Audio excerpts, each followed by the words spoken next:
Not Quite Darkness is a podcast that contains spoilers, opinions, and general.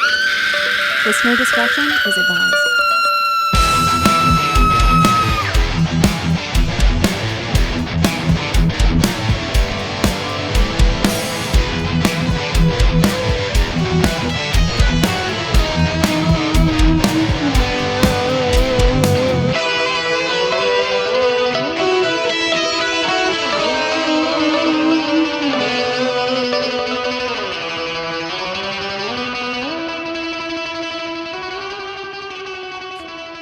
Ladies and gentlemen, boys and girls, children of all ages, thank you for tuning in to another amazing, mind-blowing episode of Not Quite Darkness. My name is Keith Brooks. With me, as always, is Mr. Chad Dowdy. Chad, how are you doing today, sir?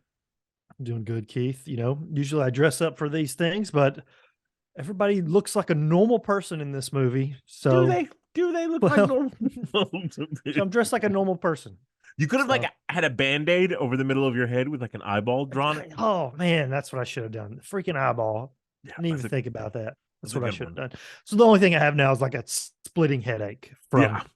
Wow. that's about all I have that matches the movie. Understood completely. And speaking of matching the movie, let's tell you what we do on this show. There is a wonderful series of documentaries out there called In Search of Darkness that Chad had the brilliant idea of, hey, let's torture ourselves and watch all the movies they cover in those. So that's what this podcast is. We are a companion piece to that show. We watch the movies that they've watched, tell you our opinions about them. And this is our first film of 1981. It is, of course, David Cronenberg's Scanners. Chad. Fuck. Okay. So why don't you start telling me about this movie?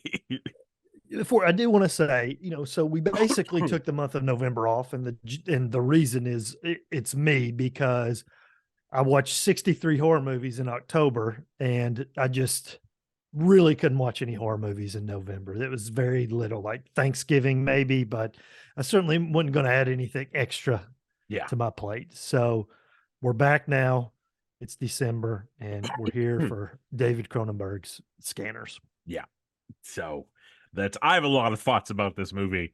This is not a first time watch for me, but it is for you, Keith. Is that correct? It is. First time watch? And I'm a huge Cronenberg fan. So I'm a really big fan of him. I like his son's work. I'm going to go ahead and spoil my aspect of it. Didn't really care for this. This has got some cool. It's X-Men meets Highlander, and that's cool, but it just doesn't live up to. There's two really great scenes. One happens at the beginning, one happens at the end. Everything else is just Canadians in suits, the movie. And so that's my opinion of it.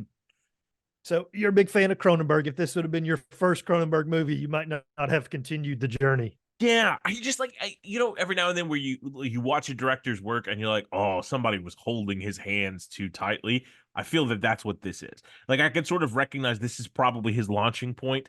If I had to guess with no research, this is probably his transition from indie into studio work. And I think everything else he accomplishes after this and prior to this are just better, like in my opinion, And I'm going to spoil a little bit too. So if you are correct that someone is holding his hand, I like that, because this is not like an awesome movie by any means, but I'm not a fan of a lot of Cronenberg's other stuff. It's just too gross. It's too out there. And this is out there, but at least I can follow this one a little bit better. So yeah, I guess we'll get into it, Yeah.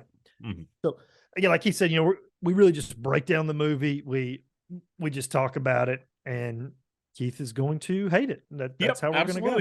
I'm just going to say bullshit every time. Yeah, exactly. Because the last movie, I can't remember what it was, but I don't even think Keith watched it, because like everything I was saying, he was like, "Oh, that's weird. I don't remember that." Which one was the last one? Is a movie from 1980. Remember? Yeah. I can't even. I don't think it was good. Maniac, was that the last one? Yeah, it was. It was Maniac. That's exactly what it was. Yeah. So Scanners. It opens with a homeless guy who turns out to be our hero, Cameron. He's just, he's at a mall food court, and he's just randomly, eating food off people's tables and stuff like that. And he sits down, and he's just these two ladies are kind of talking about him, and he just starts staring at her. And you know, if you don't know anything about this movie, you're like, what the hell's going on? Because like he basically induces a seizure in her, and she starts freaking out. But the thing about it is Cameron, the main character, it's almost like he's not meaning to do it. You know, he looks like he's mad at her at first, but then he's like kind of maybe mortified or like, oh my gosh, I didn't mean for that to happen or whatever. Yeah. So clearly it's like showing, you know, he doesn't have necessarily control of what he's over doing. his exactly. So when the lady starts having a seizure, random people are looking at him like, oh, it's obviously this guy's doing it, you know, and they start running after him.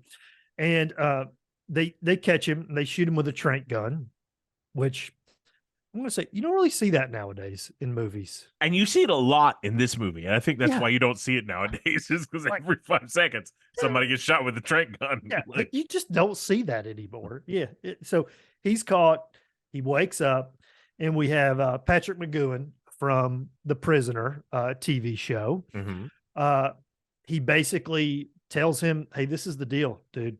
You're a scanner and you can kind of do things with your mind. And then a ton of people just start showing up to observe him. I guess it's kind of weird.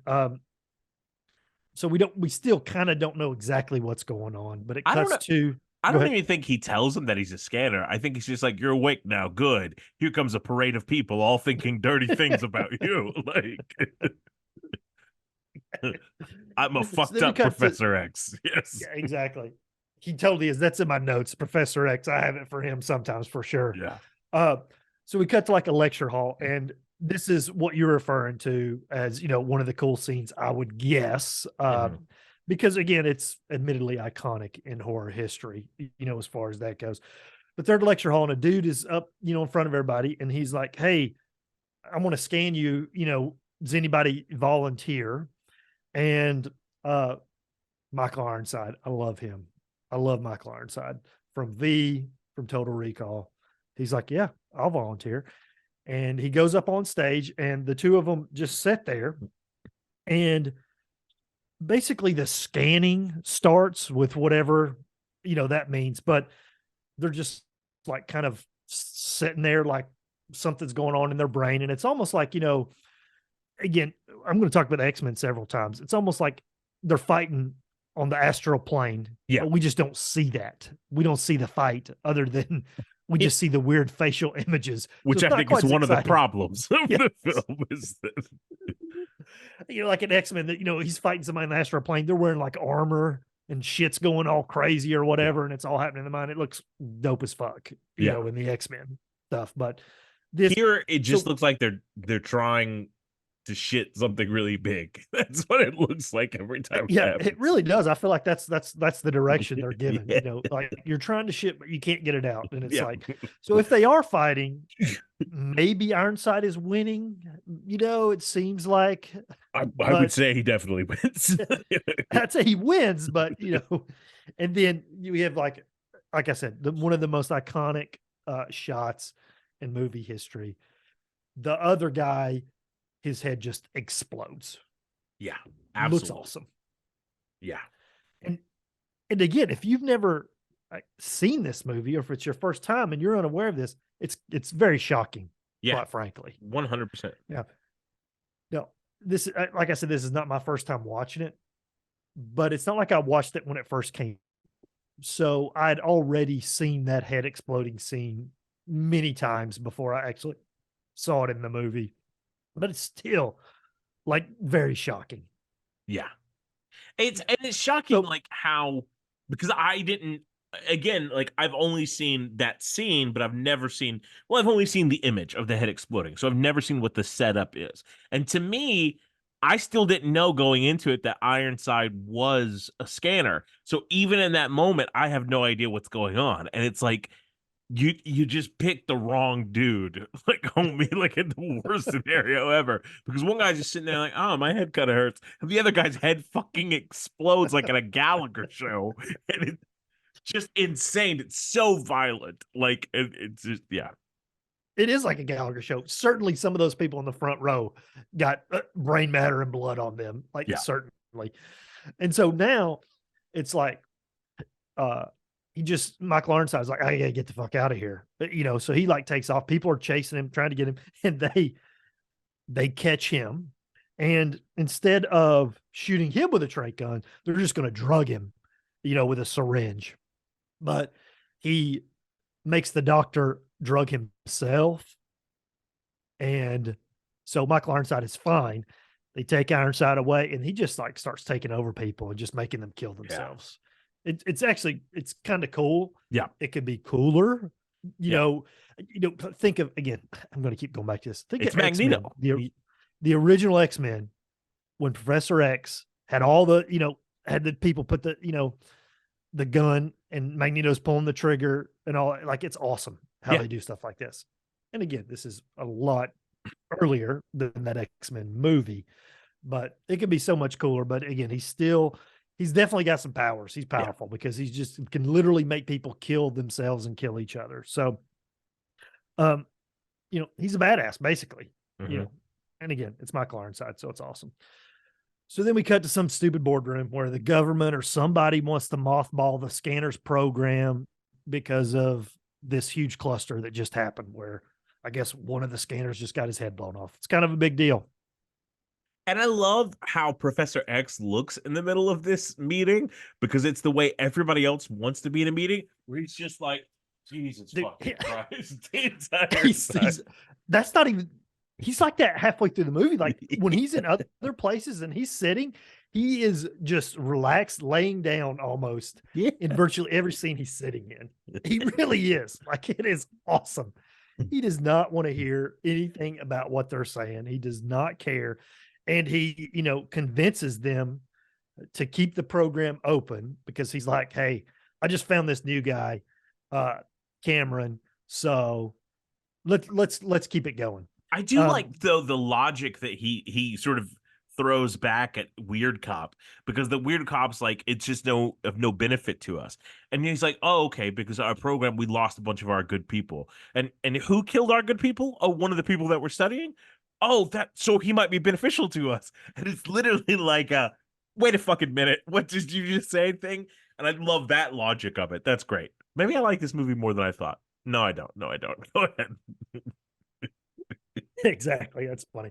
So basically, when he's talking about, and then he's talking to Cameron, and it's kind of like a Jean Grey situation. When Jean Grey first gets found by Professor X, Jean Grey can't control her powers.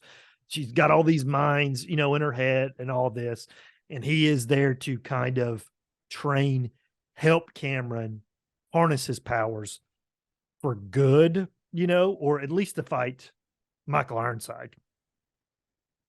And he also has this drug that they introduce that if, they give it to you, then it kind of suppresses your powers to where you can actually live a semi-normal life without all this stuff going on in your head. So, but I really like this segment where it's old footage of Michael Ironside, like being talked to by psychiatrists or whatever. And that's what you were talking about earlier with the eye thing on his head. I thought that was really cool. That old footage of Ironside. Absolutely. I love that shot. My only thing I dislike about that is they cut into what is supposed to be like a zoom in of that same shot, but you can clearly tell they changed the lighting for it to make it more dramatic. And it's like, I'm glad they did that with that surveillance footage, that they did a repo on the world. Like, it's not as good as the surveillance footage from Terminator 2 when they're talking to Linda Hamilton. It's pretty close. So, he's freaking out, and we find out that basically Ironside has a list of all of the scanners that they have a record of, and he's kind of basically going door to door and basically either killing them or having them join him, or something. So we discover that, but we also discover the good guys don't know this, but Ironside has someone on the inside. Yeah. He's got a mole. And it's the dude that was trying to mothball the program anyway. So, It makes sense. He's trying to mothball the program so that Ironside just has free reign to do whatever he wants. Like that's a big shocker.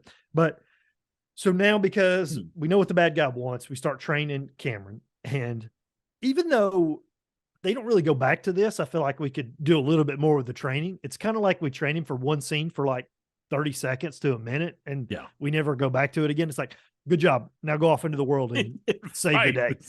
Exactly. But what's funny is, even in the training, Cameron almost kills his sparring partner, and he seems like kind of a dick about it. Like he's like happy about it almost, and again, you can, in a normal movie, you'd kind of play off that a little bit where he's getting like, is he going to the dark side? Yeah. Especially with what we find out later, you could definitely play with Cameron, really enjoying his power. And I feel they don't do that at all. And I feel so bad for the guy that's his sparring partner, because the way Professor X introduces him, and I'm sure this character has a name, but we all know who I'm talking about. But the way Professor X introduces him is almost like taking the piss out of the guy. It's like, oh, and here we have a yoga master that knows 14 languages, and he's ready. And then he's just like, melt his brain, boy. And then he just does it. Exactly. He's like, he can control his heart rate any way he wants to. So he trains him again for that one split-second scene. And now it's like, okay, go find some other scanners and see what's up. So I don't really know how they find this guy, but he goes to some art gallery or something and finds this random scanner. And so he goes to his house to talk to the scanner, but Ironside's goons show up and they kill the scanner, the other scanner. And then Cameron just fucks them up. He's throwing them like with his mind, he's doing all kinds of crazy shit. So that training really paid off. Yeah, exactly. And we didn't even have like a Rocky montage. Give us a Rocky montage of him, like, at first he's with the sparring partner, and the sparring partner's just like, the heart rate's completely normal. It's like you can't do anything with it. And Work then, up there's to a it, twitch. man. Yeah. And eventually at the end, it's just like, oh gosh, they do nothing. I want to see the training that scanner painter had, because he ran and got shot by 19 shotguns and was just a little hunched over like the entire time. Like, not only is he a little hunched over, but he's also like, let me give you all the information you need about Ironside, okay? Because I'm still alive for right now. So just go ahead. So, and then also that's a point where things take a weird ass turn, because from that point on, every time you scan somebody's voice or scan their thoughts, their voice comes out like Claw from Inspector Gadget. Like earlier they sound like them, but from that point on in the movie, they're all, I hate my children. Like, it's whoa, what kind of change just happened? That's so freaking true. That's hilarious. So he gets some information about to go find some other scanners, but a group of them. So he goes there, and it's like a group of scanners, and they're led by this lady. Her name's Kim, and they're basically like having a kumbaya session. They're all, in a circle, using their powers, I guess. But Ironside and his goons show up again, but this time they use telepathy, telekinesis, pyro, like,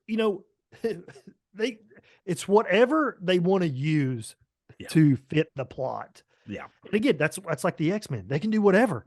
They can control fire.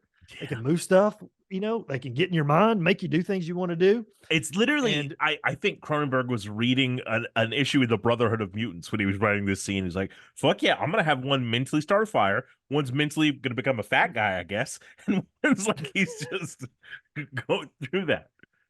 Yeah. It's just, again, the rules of this movie are not real great with what people can and can't do, but it's whatever they want to do to suit the plot. So again, they have kind of like a battle, and some die on both sides, but Kim and Cameron both get away, basically. So, and I don't know why they end up going here. I don't remember, but they go to some biolab company. Did they get that from the mind of one of the bad guys? They confront one of the dudes, and Cameron, with his pretty ass eyes, is like, he has something that will lead us to Michael Ironside / Magneto, and then he pulls out a bottle that has the ephemeral symbol on it. Gotcha. Yeah. So the drug. Okay. Yeah. So they go to that biochemical lab, and surprise, surprise, Ironside is there. And not only is there, he looks like he's running the show. Like people are coming to him like, "Sir, look at this data," and he's just handling everything. And I love those scenes too, because it is like, "Sir, look at this data. Yep, that's data. Check, check, check." They just keep going. Right. So Cameron then goes back to tell like Professor X what he knows, but he really just needs to get there to use Cerebro, use the computers at the place. Well, he knows that the program called Right is located within their danger room, so he has to get to that. Yeah. So basically he says, "I'm coming in and I'm bringing an informant with me, Kim." So but then I think Cameron finds out that there's a mole too, right? Doesn't he? Does he say? I think.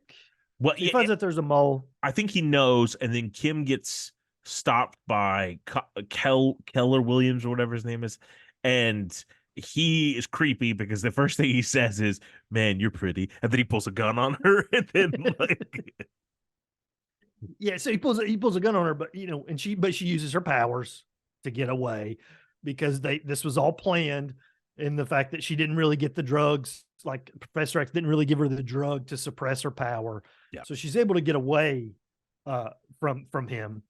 But then we cut to like Professor X McGowan, and he's just like losing his mind over like everything that's happened. He's like talking to himself.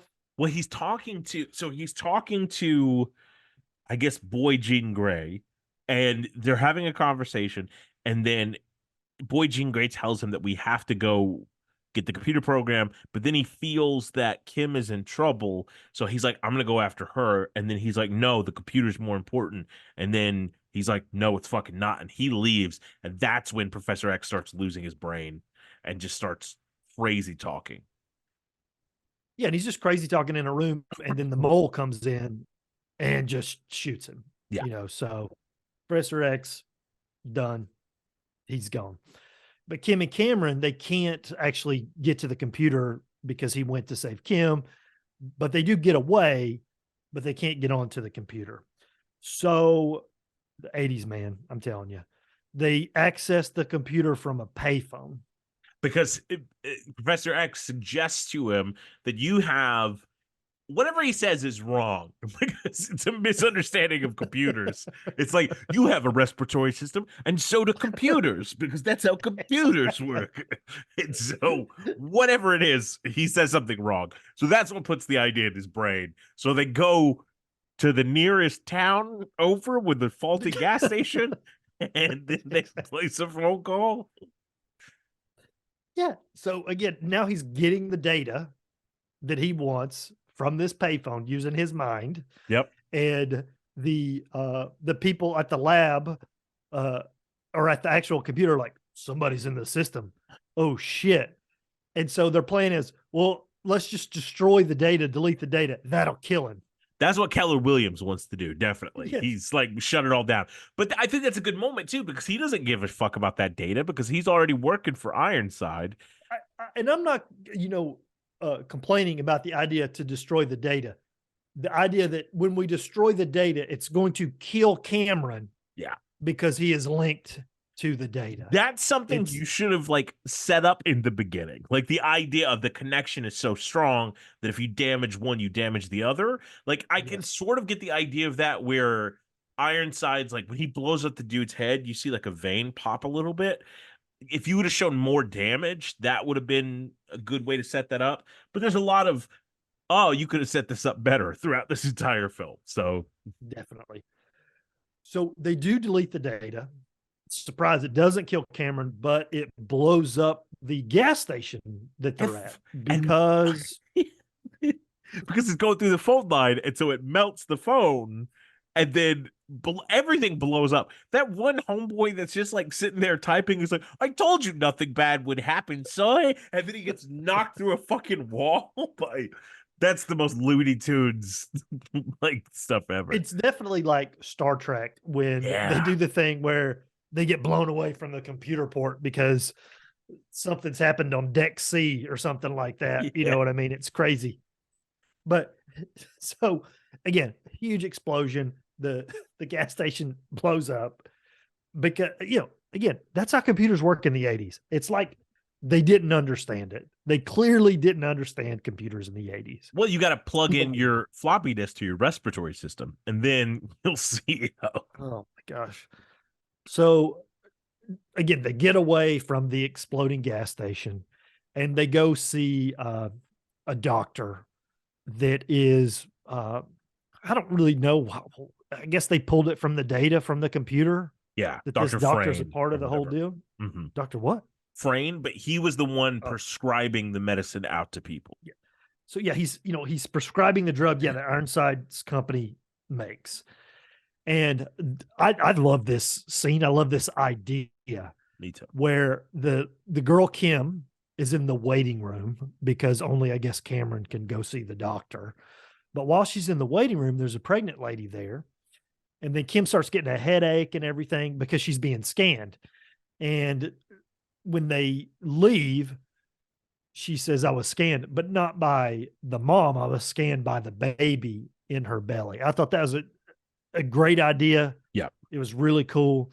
So basically the drug is creating scanners. That's Michael Ironside's plan. Yeah. Create scanners like Magneto in the X-Men movie, create mutants. Yeah. So it's not a bad plan as far as that goes, especially when they don't realize what's even going on. Yeah, they can't take us down if we're all them. You know what I mean? So yeah. But I really like the idea, like really, really like the idea of just the baby, the unborn baby, trying to scan, like, just reaching out, trying to figure out what's going on. I thought that was pretty cool. But Ironside shows up and what does he do, Keith? Tranks him. Yeah. He's good too. We'll kill him now, boss. No, wait. Tranquilizers. That's our thing. When we're shooting at them with guns, we miss every single time. But if there's a chance we're going to hit them, I want them to be sleepy. Exactly. So they're knocked out. Cameron wakes up and Ironside basically just spills everything to him. He says, I tried to guide you to me because we are brothers. Bum, bum, bum.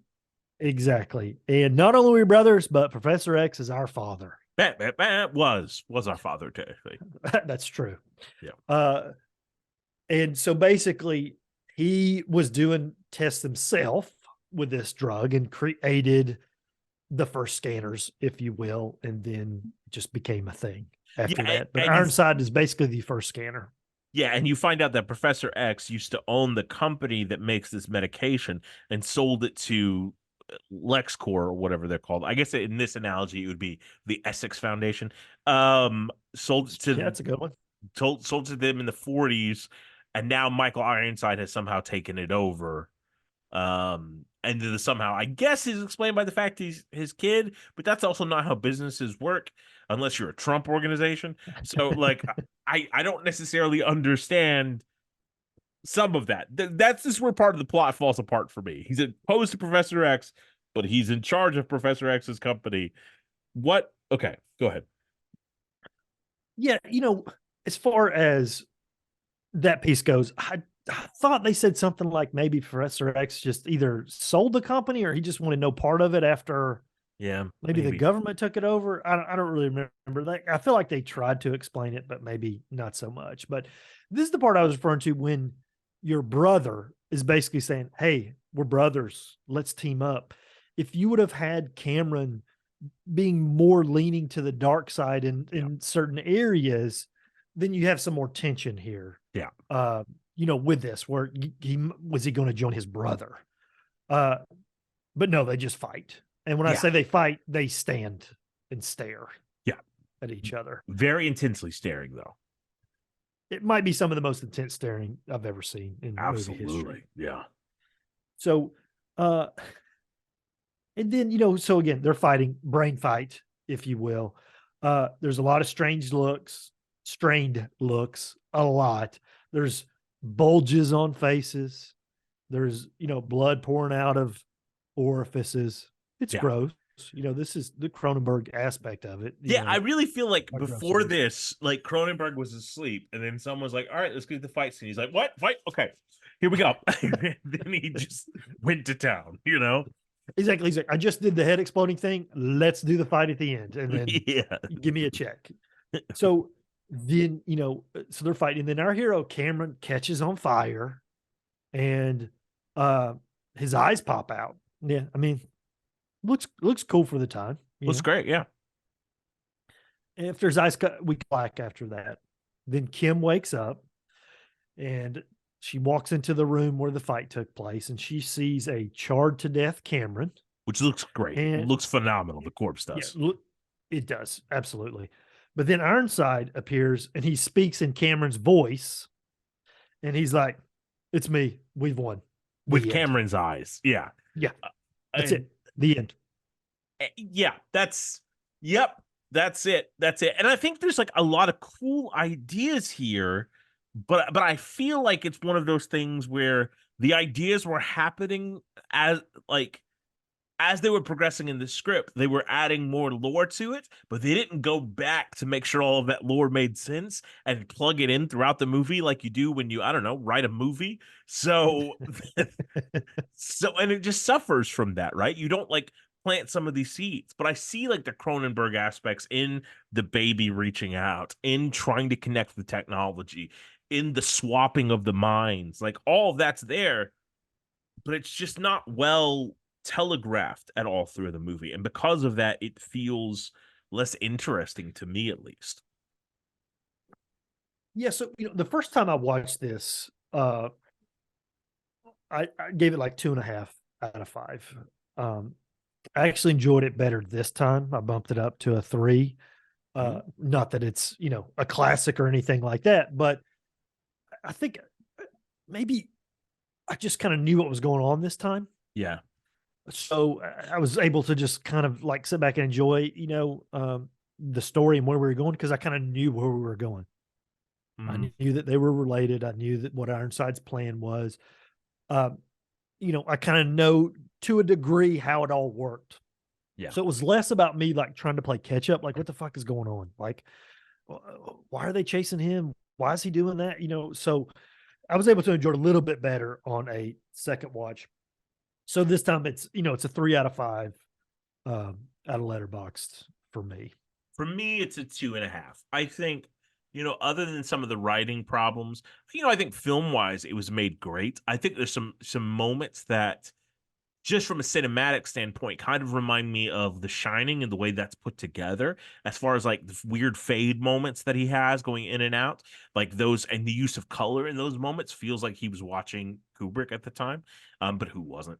I think the biggest thing to me is I don't really like our lead.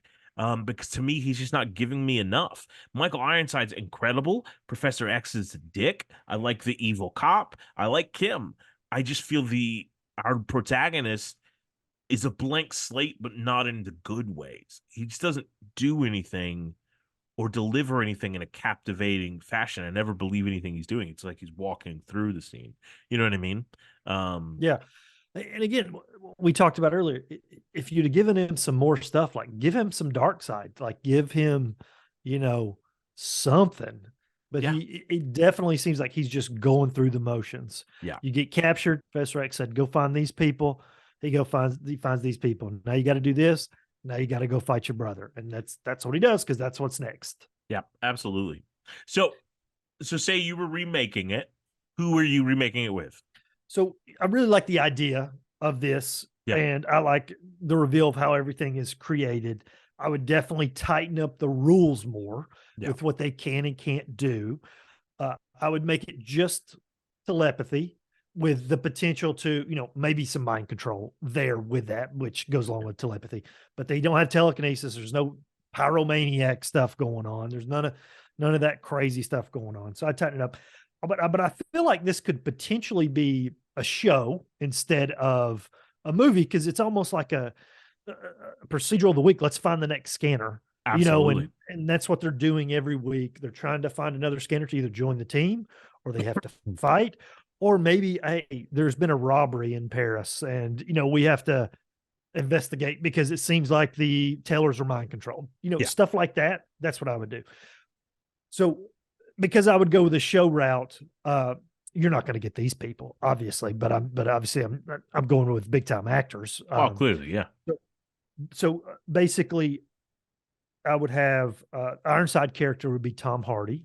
Ooh, He would be awesome. And again, some of this stuff is nonverbal with the fighting and stuff.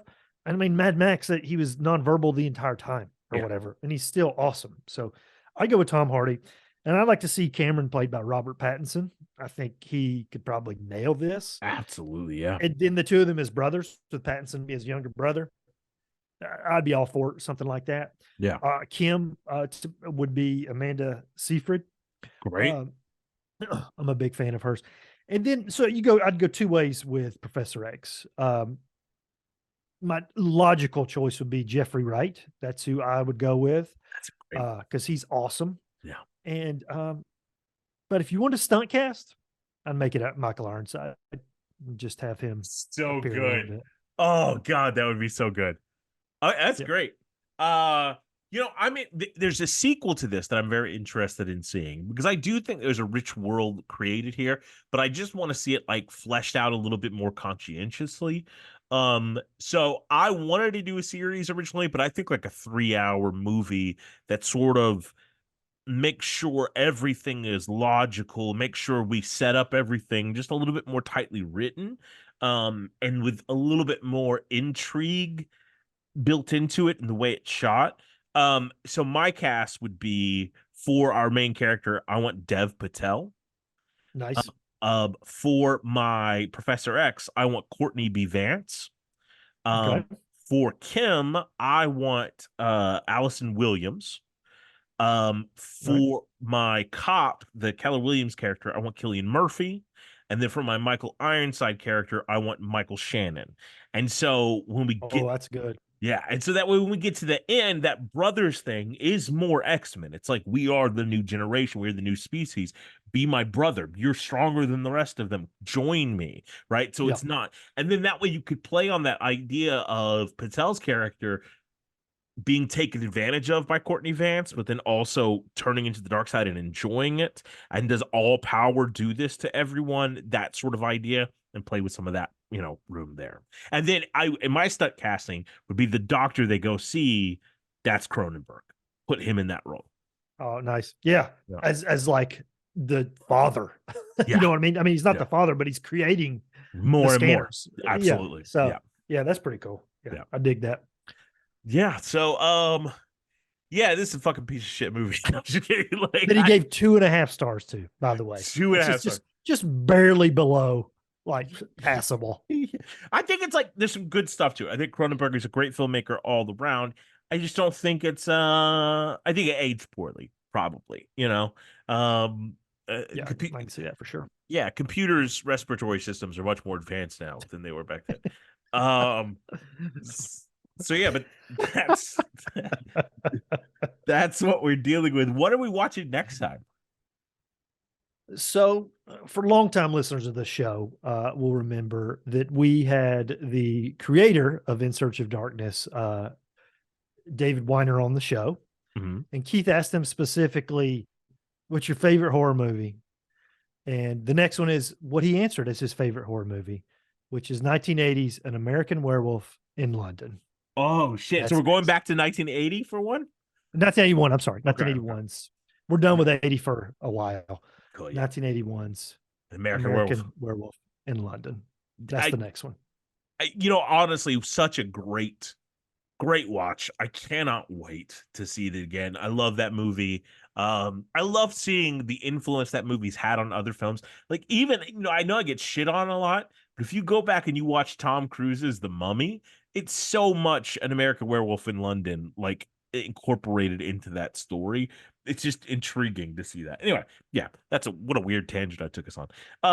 But yeah, I can't wait to watch that, and that'll probably come after the new year, because it's next week or whatever. Yeah, and then I think probably on that episode, because it'll be after the new year, we should maybe rank top horror of the year Yeah, that absolutely. came out in 2023. We'll do that. Sounds great. Awesome. I just watched Godzilla -1, so that'll probably be on my list. Yeah. So until then, Chad, where can the people find us? On Twitter, X, and Instagram, NQC Podcast. And awesome. If you're looking for me, you can find me in the Not White Darkness. Peace.